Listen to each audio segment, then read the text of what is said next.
Mao ni no ang atong kuha gagabi mga lods. Dili kini si daghan pero sakto-sakto ra may na lang nga natay kakuha tagamay makabawi ta sa tong kahago. Ani atong kuha. O kini diri rapita no. Ay ikatulo lang ta nila kung kuha pero ang duha nakaikyas man nga sa guksok may nakit-an di mao gyud nakuha. Basta wa gyud lambay nga makit-an nato di sa guksok ra gyud itong pamahimungtan. Lami man punin sa guksok ko. Samot nang imong tuwahon nga dili siya panitan, lami din siya kayo. Di apoy danggit o nga tambal sa mga arthritis, lami siya din siya kayo nunan.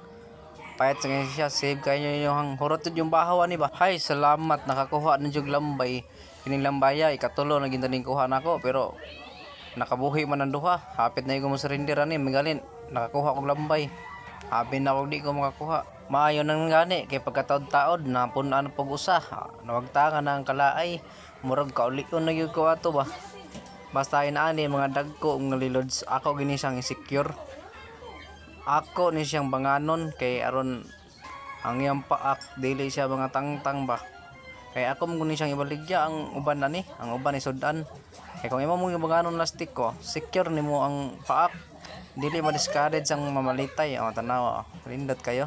Sawom na butag balik, mangita na butaan ni ron taud basin mapunan pa ni mga lods. Og pagkataod-taod din no, nagsunod-sunod na natong kuha. Bis grabing tugnawa, nawa na natong katugnaw og giho kasukasan ragod na nato. Wa na sa ninaay. Asa hantod tama na tong lahutay ani mga lods. Ato gini banganan lods. Lindot kayo basta na bangan no.